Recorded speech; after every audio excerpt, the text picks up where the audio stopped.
Vitajte pri sledovaní relácie s Janom Cuperom a s Dušanom Jariabkom.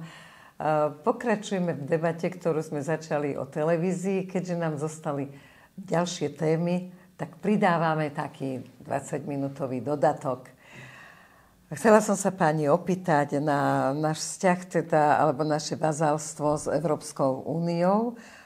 Najmä, Janko, teba ako právnika tým začnem, že v podstate právo Európskej únie je nad našim právom, okrem ústavy.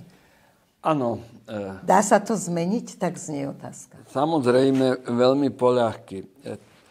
To v našom pôvodnom návrhu, ktorý sme vypracovali v 93. roku a bol schválený vďaka poslancom HZDS, SNS, ktorí za to hlasovali, tak ústava takéto ustanovenia neobsahovala. Potom prišiel štátny prevrat v 98. roku, keď bol Mečiar odstranený od moci a HZDS a nastúpila vláda SDL a SDKU. Vtedy to už si bol v parlamente a ja, vtedy prišla politická objednávka, súdruh Oros, Kresák a Šimko vypracovali novelu ústavy Slovenskej republiky, pretože potrebovali najmä z ústavy odstrániť tie ustanovenia, ktoré bránili privatizácii strategických podnikov zahraničnými subjektami. A vstupovali sme do Európskej únie, alebo chceli sme vstúpiť samozrejme. No tak bola zriadená aj v parlamente komisia, takzvané aproximačná, ktorej som bol zhodou okolností predseda. Bola nám ponúknutá pomoc zo strany Španielov a Belgičanov. Bolo to belgicko-španielské konzorcium Pombo and Gomes, ktoré posudzovalo teda našu ústavu s potrebami integrácie do Európskej únie. V podstate veľmi veľké posuny tam oni nenavrhovali, ale prišli títo páni, ktorí boli školení v Harvarde a pán Kresák bol tam ešte za komunizmu. Oros bol sedľak a tvrdohlavec, ktorého, keď sme ho prosili, aby zahlasoval za rozdelenie federácie, tak ani za nič na svete. A je zaujímavé, že tento pán bol neskôr aj sudcom ústavného súdu, bol doteraz, keď ho nahradil Burda, aj predsedom volebnej komisie, takže prežil všetky režimy. Bol teda zrejme ich človek, ktorý aj tieto, povedal by som slušne, prehnané požiadavky na zníženie slovenskej suverenity, teda suverenity Slovenskej republiky do ústavy zakotvil. Lebo mám doma tie materiály z tej firmy právnickej Gomes and Pombo. Oni až tak ďaleko neišli, ani väčšina ústav európskych krajín. Pretože čo je európske právo? Treba si uvedomiť, že Európska únia je stále v pozícii zmluvy, medzinárodnej zmluvy. To nie je štát. Áno, snažili sa o tú štátnu formu federatívnu. To mala byť tá ústava Európskej únie, ktorú zablokovali dani. Samozrejme, lebo musela byť prijatá jednomyselne. No a my sme teda išli nad rámec tých požiadavok. Čiže vďaka tým, ktorých si menoval? Áno, vďaka týmto ľuďom sme teda, nechcem nikomu ubližovať, ale samozrejme, my sme s nimi vtedy s Brňakom, aj s Gašparovičom viedli vojnu. Ja by som donesol tu také kopy Netreba. novín, ktorých ľuďom stačí sme povedať to v vyjadrovali skratke. svoje názory a pomáhali im potom ešte viacej tie ústavné orgány, ktoré sa nazývajú ústavný súd. Tie potom stále nachádzali akési skryté právomoci napríklad prezidenta, že keď bolo potrebné posilniť, i keď podľa pôvodného znenia ústavy bol to slabý prezident, Jasne. tak oni ho stále posilňovali, ako potrebovali robiť štátne prevraty. A tých štátnych prevratov tu bolo veľmi veľa. Posledný bol ten Kuciakiáda. Podľa mňa sa aj toto, čo sa momentálne začína diať, je taká prvá... Je to pokus. Presne, je to už pokus o štátny prevrat. Áno. Ja možno, Janka, teraz prekvapím, písal sa rok 76, 77, vznikla charta na Slovensku, v Československu teda. A ja som vtedy bol práve v Taliansku. Hovor. Ja som vtedy v Taliansku, v Palerme, na Sicílii a vznikol tam taký, teda tie noviny L apostrof Unita, to existuje stále a vznikol tam taký prvý materiál, že čo vlastne tá charta je. A tam vlastne, aj som doniesol tie noviny domov, potom otcovi som ich prepašoval, keď som sa vrátil. A tam bolo prvý raz som sa dozvedel, že Európska únia a rátalo sa s tým, že sa stále o Československu, nie o Slovensku, že Československo malo byť súčasťou Európskej únie. Malo to byť súštátie národných štátov, podľa toho, čo tam bolo teda napísané. Súštátie národných štátov a prvým prezidentom mal byť Václav Havel. To tam všetko bolo napísané a hovorím to len preto, že to bol môj taký prvý kontakt s Európskou úniou. My sme sa na to pozerali ako s prepáčením vyúrané myši, sme tomu vôbec nechceli veriť, že takéto niečo existuje. A ešte tam bola napísaná jedna vec, kde sa pýtali, čo to je charta vlastne, čo to je charta. A tam bolo napísané v talianských novinách, vtedy už, v tom roku 70 a tak ďalej, že to je zoskupenie ľudí, ktoré sa pripravuje ako alternatíva voči tomu, keď teda padne komunizmus v Československu. V 77. Ale Dušan, veď tam boli, veď ten prevrat robili bývalí komunisti. Veď dosadzovali len bývalých komunistov. Fogáš bol tajomník mestského výboru strany. Ale Lorenz povedal, že to robili oni. Zala a ďalší. Ja si pamätám, Jozef Moravčík bol náš predseda stranickej organizácie na fakulte. Ja som nebol straník, takže Dobre. keď som prišiel ako prodekán, to som bol prvý nestraník prodekán, hadam, od 68. roka, tak išiel som do Avly a pozerám, predseda komunistickej strany Moravčík robí práve štátny prevrat. No tak som išiel, napísal som žiadosť dekanovi, že končím ako prodekán a išiel som... Dobre, len neodpovedali ste mi stále na otázku, že ako sa to dá zmeniť? Ty si vysvetlil, kto je na príčine. Ešte nič nemeňme. Máme si nechať, že tu ich právo je... hovorí Dušan. Problém je v tom, áno, európske spoločenstva vznikali od 45. roku ako uhlia a oceli. Teda boli to čisto ekonomické integračné tendencie, ktoré mali uľahčiť obchodovanie, biznis. Samozrejme, aj cez hranice štátov. Lebo boli tu, ešte Fichte napísal tzv. Uzavretý obchodný štát. To znamená, Nemci ešte počas prvej republiky našej, teda od 19.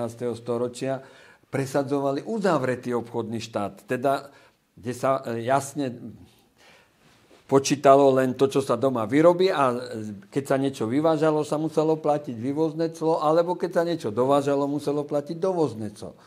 Takže bola tendencia vytvoriť bezcolnú úniu štátov, ktorý by teda uľahčovalo obchodovanie. Dobre, len to sme v minulosti. Ja potrebujem vedieť, že či sa dá niečo urobiť. Americké tendencie Serešové a spomenuli si, že potrebujú nový priestor na obchodovanie.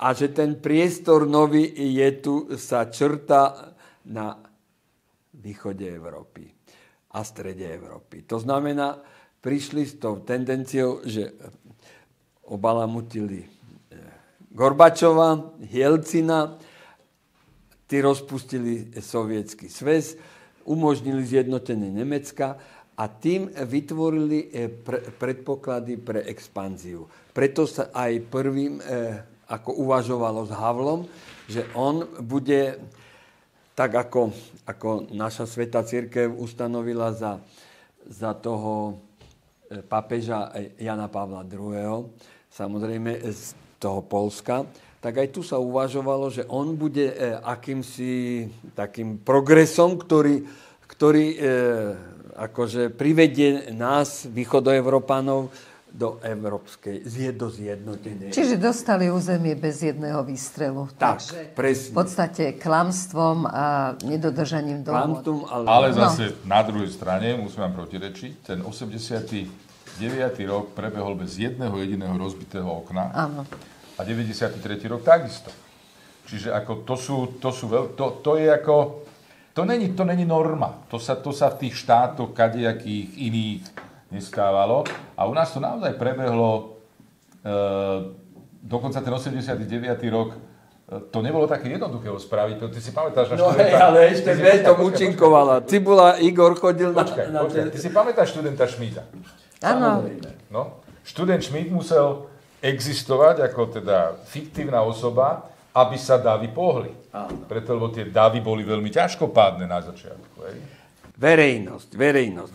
Tak. Aj v tom bola nerovnoprávnosť medzi nami, Slovákmi, aj Čechmi, lebo súdruh Havel vytvoril niečo znešené občianske fórum. Ale náš Feďogal vytvoril iba zo Slovákov verejnosť. No. A už som povedal, verejnosť je monštrózne nič. Ten konflikt sa potom prejavil napríklad v tom prvom prezidentovi, hej. A zaujímavosť na tom bolo to, že to už sme teda zažívali všetci. Veď Havel sa stal prezidentom takým spôsobom, že ho jednomyselne odsúhlasilo federálne zhromaždenie komunistické. Aj Biľak dokonca hlasoval za Havla vtedy. 100% všetci hlasovali za prezidenta a Havel prvú prísahu robil na ústavu Československej socialistickej republiky. To ja viem, ale druhýkrát už to také jednoduché nemal ani zvolený nebol. A ja som tiež nehlasoval za neho a dokonca ani Dubček nehlasoval za neho. Stačilo, že prvýkrát, lebo tam sa vytvorila tá fáma, že proste my sme... Ak sa vrátime k tej integrácii, ono to má teda aj tie kultúrne črty. My sme vedeli už v tom 90. roku, že to príde. Ja som vedel, kto je Söreš. Písal som do Smeny o tom, keď chcel zobrať budovu Národnej rady na Sörešovú univerzitu aj s Hrnkom. Lebo som si chodil do knižnice a vždy som si prečítal aj západné noviny, aj západné časopisy. Takže my sme to vedeli, že čo nás čaká. Preto sme sa nehrnuli. Ja som nebol ani na jednom zhromaždení na námestí SNP Budajovom alebo Kňažkovom. Lebo som hovoril aj študentom. Pôjdem tam až vtedy, keď sa prestane mlátiť svetoobčianská slama a začne sa hovoriť o našich slovenských záležitostiach. Áno. A veril si, že sa niekedy o nich začne hovoriť? Veril som, veď... V januári 90 ma zavolal William Gruska do Matice Slovenskej a požiadal ma, aby som napísal jazykový zákon. Som povedal, potrebujem na to 2 mesiace. O 2 mesiace v marci som mu priniesol návrh jazykového zákona, za ktorý hľadovali ľudia. Len odišli sme od súčasnej európskej... Na námestí tie demonštrácie. Odišli sme od súčasnej európskej... No nie, lebo to je súčasť tej integrácie. Prečo nerobíme nič s tým, aby sa naozaj... Nebola taká aproximácia práva, ako je teraz. Dostaneme sa aj k tomu, len treba vysvetliť. Češi jasne dostali inštrukcie od západných mocností, že tam chcú mať Československo a nejaké Slovensko a Česko. Chápeš? My sme robili všetko, aby to bol opak. Samozrejme, potom robili formu, lebo nás vždy pokladali za menej kultúrnych, menej vzdelaných. A akože oni nám robia veľkú láskavosť, že nás zoberú do Únie a do NATO. Čož bol samozrejme obyčajný klám. Pretože oni nás nevyhnutne potrebovali, pretože ten zámer ísť na Ukrajinu za novými územiami a dobiť Rusko bol zrejmý každému, kto len trochu rozmýšľal o integráciách. A na to potrebovali aj Slovensko minimálne ako koridor. Ale zišlo sa im aj na iné. Dostali všetky naše zbranie a samozrejme podporu. A slúbi im ju aj Fico. Už nie vojenskú, ale samozrejme ekonomickú. Takže na to sme boli, my sme ich vlastne istým spôsobom pronárodné sily ich aj dobehli a oni nám to nevedia odpustiť dodnes. Samozrejme, ak niekoho Lifšic prenasledoval, tak to boli väčšinou pronárodne mysliaci politici. A ich politické strany. Nebudem mať odpoveď právnickú na to, že... Dobre, takže teraz môžeme ísť k tomu, teda, čo s tou úniou. Samozrejme, únia neprešla ako federatívny štát. Teraz je stále v podobe tej medzinárodnej zmluvy. Splnila sa jedna podmienka Angličanov, bolo treba vyhodiť z únie, lebo si to želali Američania, Anglosasi. Aj stalo sa. Angličania už nie sú súčasťou únie. No dobré, ale tam bolo predsa referendum. To referendum nejako dopadlo. Hej? To znamená, že neboli to len Američania, ale dopadlo to hlasmi tých, ktorí to referendum zorganizovali a vyhrali. Nie? Liberáli. Ale to je jedno. Ale konzervatívci, liberáli to prehrali. Liberáli mali za úlohu to udržať.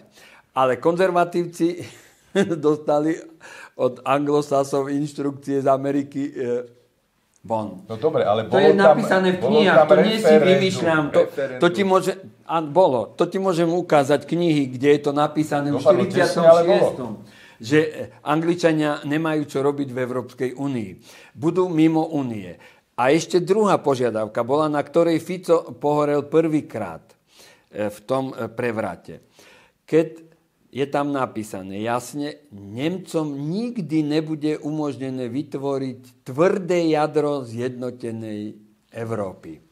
Chápeš? Tvrdé jadro. Fico o tom hovoril, lebo to hovoril o tom aj Schuster, ktorý bol exponentom Nemcov. A Nemci po zjednotení sa cítili veľmi silnými. Lenže Američania ich stále nechávajú v pozícii okupovanej mocnosti. Stále sú tam americké základne a Nemci musia počúvať. Teraz je zaujímavé druhý pokus Nemcov. Pripadalo mi to veľmi trápne, keď som pozeral včera video z návštevy poľského premiéra a francúzského Macrona v Berlíne, jak ich Scholz otáčal a dirigoval. Samozrejme, dnes je tendencia znova, ktorú Američania veľmi neprežujú, ale možno, že s ňou budú súhlasiť kvôli Ukrajine. Vytvoriť os Paríž, Berlín, Varšava. To má byť to nové tvrdé jadro únie. My tam budeme vždy robiť iba zástupný kompárs, chápeš? Dobre, od zmluvy už odchádzam. Pýtam sa ťa, že Harabín teda teraz v rámci tej volebnej kampane na prezidenta hovorí o tom, že mala by vzniknúť taká neutrálna os práve Rakúsko, my, vo prípade Ukrajina, takže... A Srbsko ešte by tam... A Srbsko, no tak ako to vidíte? Nech sa páči, Dušan, povedz. Ja ťa len s úctou počúvam, lebo ja som vám len načítané, ale ty to máš prakticky dokonca aj teda prevedené, zisťované. Áno. Problém je v tom, na tom už pohorel Mečiar, keď hovoril na neutralite. Tak mocnosti nás O neoznali. nej sa hovorilo na Jalskej konferencii medzi Rooseveltom a Stalinom, že čo dnešnou východnou Európou od Baltu až po Čierne more alebo Jadran. Boli návrhy aj také, že to zneutralizujeme, ale ten Lippmann si hovorí, poklade otázku. Či by, že keď ho poslal Roosevelt za Stalinom so zoznamom tých štátov, ktoré by mohli byť neutrálne, alebo vytvárať akúsi kurzonovú líniu, už raz taká bola medzi Západom a Ruskom, ktorá by bola pásmom neutrálnych štátov. Ale klade si Lippmann otázku. A zniesli by tí východoslovanskí divoši, používa pojem divoši, zniesli by toľko demokracie ako Švajčiari? Takže dnes hádam, už sme trochu, možno, že nás vnímajú trochu kultúrnejšie, ale pokiaľ bol nad ministrom, tak pochybujem, že by nás vnímali kultúrnejšie. Alebo ďalší, čo tam boli. Predstav si, že prišiel divok z východnej Európy Matovič na návštevu k Macronovi. Porozprával mu, že ho strihala dcerka, že aký má krásny účes. To sú pre mňa isté nepochopiteľné veci. To zapadá do toho, o čom hovorím. Samozrejme, že oni stále nás chápu ako niečo menej cenné ako divoši. Preto oni, keď Fico vystúpil ako suverén, poučený históriou svojej politickej dráhy, tak ako ja, alebo ty, alebo iní, tak samozrejme zrazu si kladú otázku, tak toho my nemôžeme chcieť, lebo to nie je Matovič. Ja trošku preruším. Vieš, na to paradoxné? Na tom je pre mňa paradoxné to, že, a to sú tie posledné týždne dozadu, pred tou návštevou premiéra v Paríži, keď vlastne bol ten jeho príhovor, kde teda hovoril, čo nám hrozí. Hovorilo ako vojská, ktorí mali vstúpiť, vojská NATO, ktoré mali vstúpiť vlastne niektorých štátov, ktorí mali vstúpiť na Ukrajinu. A hovoril, že teda na toto on ten prístup nikdy nedá. Ten mobilizačný ťah sa nikdy na Slovensku neuskutoční. Ja si pamätám tú strašnú debatu tej opozície, ktorá išla toho premiéra ukrižovať, že nič takého, absolútne, to sú všetko výmysly, to je šírenie populačnej správy a tak ďalej a tak ďalej. No, prešli 3 dní a už o tom hovoril Macron, že to tak bolo. A vlastne ten problém bol najväčší v tom, že ten Fico to povedal dopredu. Áno, lebo... A ten Macron to priznal a dnes už sa o tom úplne normálne hovorí, ale tí, čo vtedy toho premiéra grilovali, tí aspoň keby povedali prepáč. Nič takého sa neudialo a toto je tiež o súčasnom Slovensku. Ako to tu vyzerá, hej? Ano, ale tu na to zachránili podľa mňa médiá. Lebo dali práve za sebou 2 šoty. Jeden o tom, akože to vymýšľa si ten Fico, ten už nevie, čo by urobil. A hneď za tým dali Macrona, ktorý o tom povedal. Fica zachraňovali alternatívne médiá. To bolo vo verejnoprávnych. Boli tam nejaké šotiky, ale jeho prejavy tam, alebo jeho vystúpenia z internetu určite tam celé nedávajú, kde hovoríte svoje myšlienky. A uvedom si, že to už je pokrok. Tak hlavne na tých sociálnych sieťach ono to vybehlo. No veď to tým Američanom nejak ušlo. Dobre, poďme k Európskej únii. Takže vráťme sa k Európskej únii. Samozrejme, že Fico je teraz nepriateľ. Toho Šolca oni nemôžu prezentovať ako toho hlavného, kto bude organizovať tých východoevrópanov proti Rusom. Francúzi a Nemci tam asi bojovať sa im nebude veľmi chcieť a nakoniec Francúzi majú svoje problémy v Afrike. Ale veď teraz ich chce už posielať Macron. Takže tvrdé jadro tak ťahajú do toho Poliakov. Samozrejme, Poliakom vždy slúbili niečo. Francúzi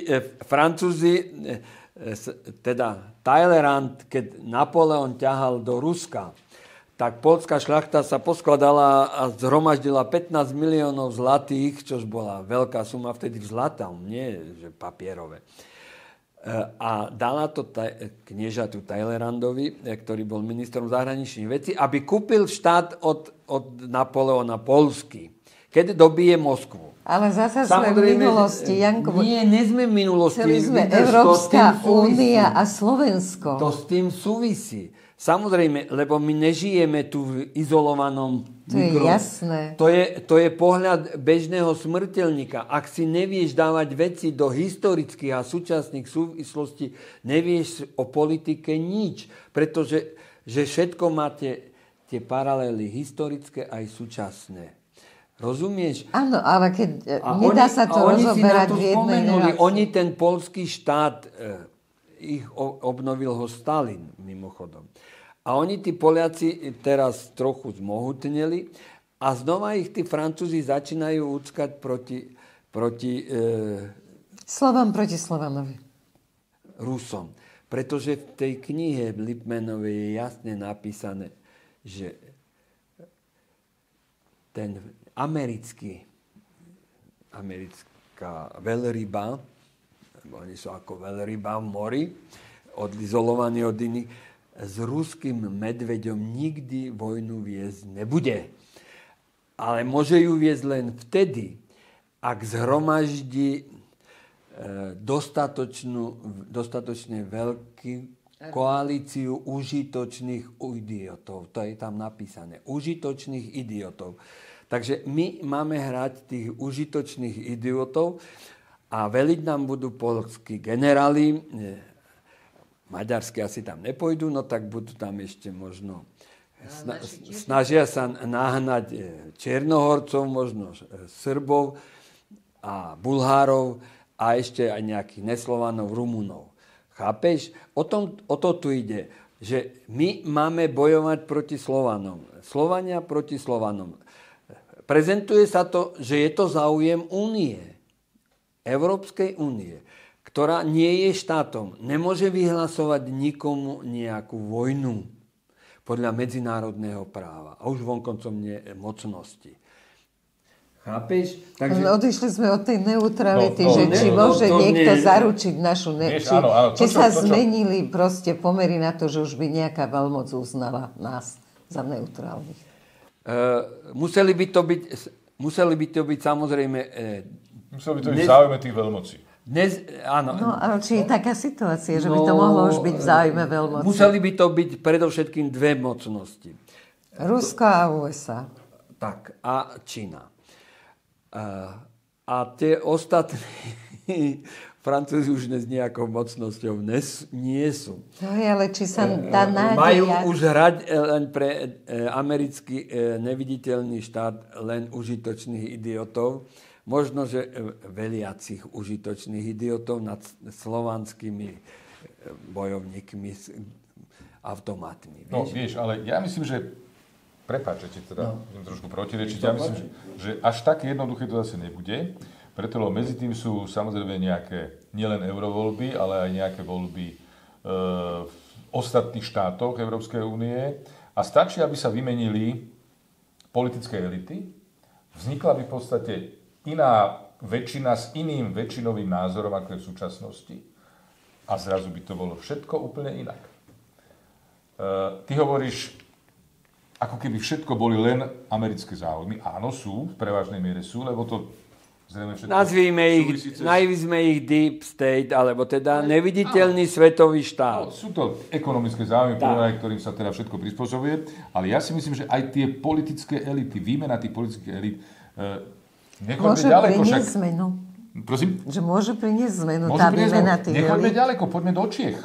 Poďme na Slovensko, Dušan. Ale poďme do Čiech v rámci výmeny tých elit politických. Predstav si, že tam navolia všetkých tých liberálnych kadehákov. No, dobre, to nevieme. Našťastie to len 15 To ešte nevieme. No, dobre. Ale poďme do tých Čiech, čo si chcel povedať. Ale ak tam nenavolia nejakých napríklad Smerákov, alebo Hlasakov, alebo niekoho na pronárodných strán. Vieš, stala sa jedna vec v tej Európe, čo teda sa podarilo. Všimni si, vo všetkých tých štátoch tej Európy je tá spoločnosť rozdelená. Chorvátsko rozdelené. Iné hovorí prezident, iné hovorí predseda vlády. Poľsko rozdelené totálne. Slovensko totálne rozdelené. Hej? Česko ani nehovorí. Hej? Však čekaj, budú za chvíľočku voľby. Dobre, fialová farba úplne odíde podľa toho, ako to vyzerá. Ale zase sme tu, kde sme boli, kde som hovoril. Áno, je to o rozdelenej spoločnosti a o rozdelenej vláde. My sme povedali jasne, že parlamentná demokracia je o tom, že vláda vládne, prezident panuje. Nezasahuje do vládnutia. Od 706. roku anglická koruna, teda kráľovna alebo král, nikdy nevrátila zákon parlamentu. Vždy ho podpísala. Nikdy. A neopovažila by sa nevymenovať nejakého ministra, lebo tiež sa to od 706. roku nestalo. Chápeš? Ona panuje.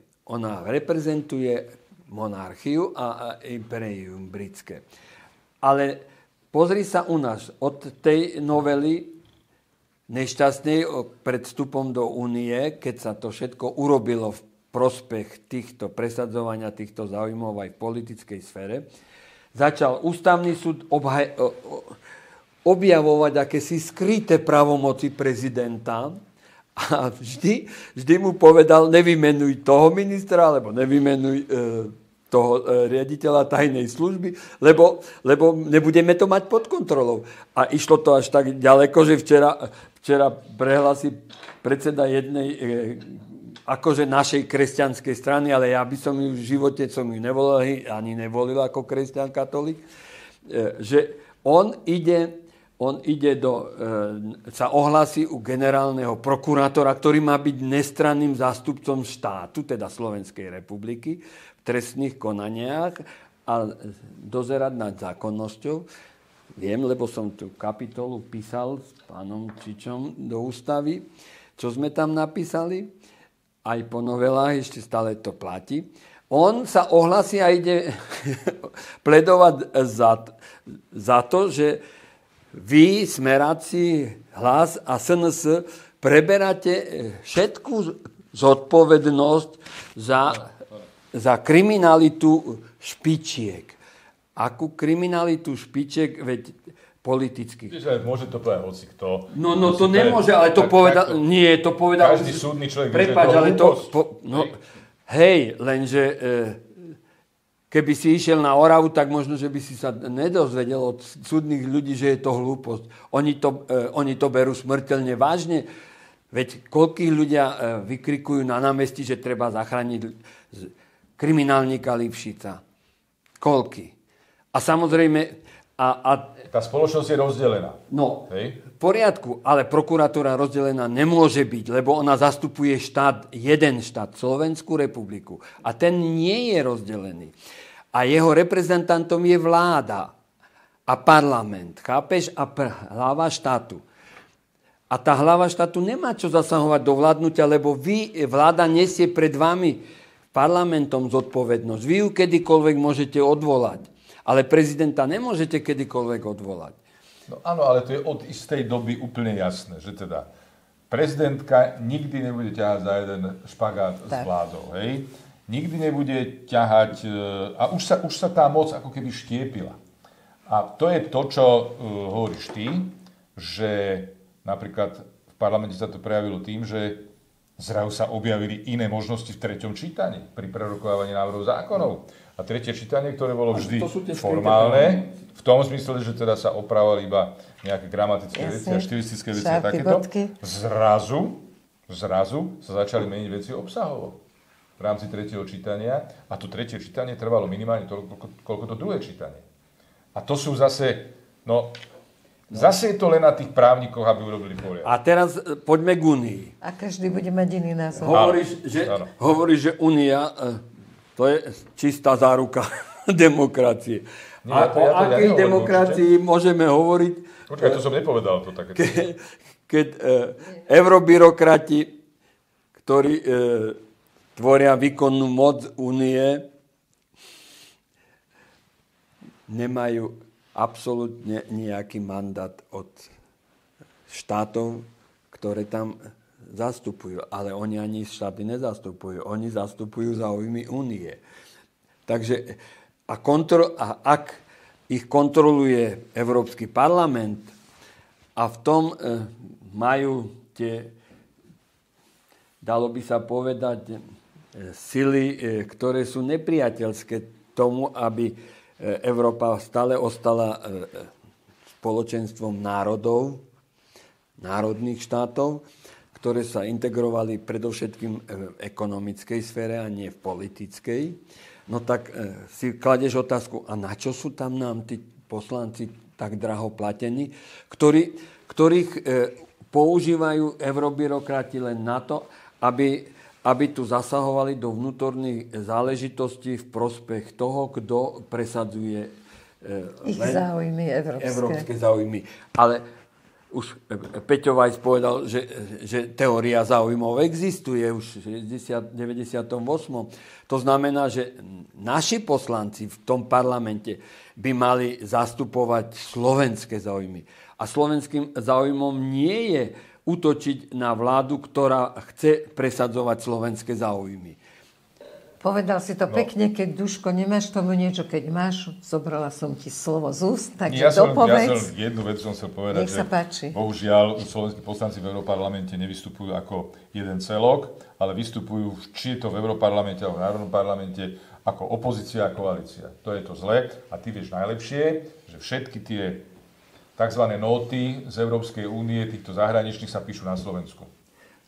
A je to účelová hra práve tých, ktorí sa takto chovajú v tom parlamente proti tým návrhom zákonov a využívajú to zahraničie, aby apelovalo zase cestou späť na Slovensko, lebo si myslia, že to bude mať nejakú väčšiu vážnosť, no nebude. Vieš, Dušan, ja si pamätám, ani morho v angličtine nebude. Keď som v 98. bol vedúcim delegácie OBSE vo Viedni a na plenary session vo Varšave prišla americká delegácia a priniesla 2 noty, 2 dodatky. 28 a 29. V prvom sa písalo voľby, 98 nebude riadiť Mečiarová vláda, ale priamo OBSE z Viedne. Pán senátor, ten Hoyer mi to diktoval. A druhé uznesenie bolo, vláda Vladimíra Mečiara sa postará o to, aby minister vnútra bol zavretý a odsudený. To bol Gusto Krajčí. Za zmarenie referendum. Takže rozumiem, ja viem, o čom hovorím. Samozrejme, ja som povedal, pán Hoyer, ja ako predstaviteľ suverénneho štátu s tým nesúhlasím a urobím všetko, aby vaše uznesenia neprešli. Aj som urobil, aj s Dušanom Slobodníkom, aj sme za to pikali. Samozrejme, lebo prišla Keltošová vo Washingtonu a povedala, že super so Slobodníkom musia ísť z politiky preč. My sme tie voľby vyhrali ako HZDS, ale už vládu sme nezostavili, lebo oni urobili prevrat a vládou Dzurinda. A zaplatili, jasne. Teda, a nás ťahali v parlamente 2 či 3 mesiace za... Tak to sa treba spýtať, prečo vtedy SDLka neišla z HZDS do koalície. Presne o tom. No pretože dostali príležitosť sa podieľať na privatizácii. Chápeš? Áno. A zjedli to ešte na nás, že my HZDS sme rozkradli. A bohužiaľ, po mne ešte pred 3 či 4 rokami vykrikoval nejaký môj spoluchodiaci po cyklistickej dráhe. To je ten zlodej z HZDS. Ale darilo sa im, dobili územie. Jano Čarnogurský sám povedal, že Super a Brňák sú jediní poslanci, ktorí nič neprivatizovali. Že on to vie bezpečne. No, ale... A viete, lebo on v tých mocenských štruktúrách Sisky mal svojich ľudí, Lipšica, Pitnera a Šimka. To sú ďalšie mená. Na tie pôjdeme na budúce, keď budeš mať ochotu s nami stále sa stretávať a diskutovať. Tak to je. Ale ty si medzi tým pozri televízor. Takže to... Kúpiť si ho musí. Môže ísť k susedom. No teraz už za ten dôchodok by som asi si ťažko kúpil nejaký, keď stojí 1,000 eur, tak Ale už to by som celý jeden mesačný dôchodok za to vycaloval, to nevadí. Vrátiš zálohované fľaše a kúpiš si televízor. A to syn si za to kupuje nejaké Pepsi Coli či Coca-Cola. Dobre, takže to bol taký veselší záver veľmi vážnej relácie. Ďakujeme za pozornosť a venujte nám ju aj naďalej. Nedajte sa znechutiť. Páni, tak. Ja tiež prosím, nedajte sa znechutiť, lebo vám hovoríme pravdu. Nič iné ako čistú pravdu. Nemáme záujem vám hovoriť niečo iné, lebo sme neni platení cudzími mocnosťami. To je všetko. Pekný deň, všetko dobré. Aj vám.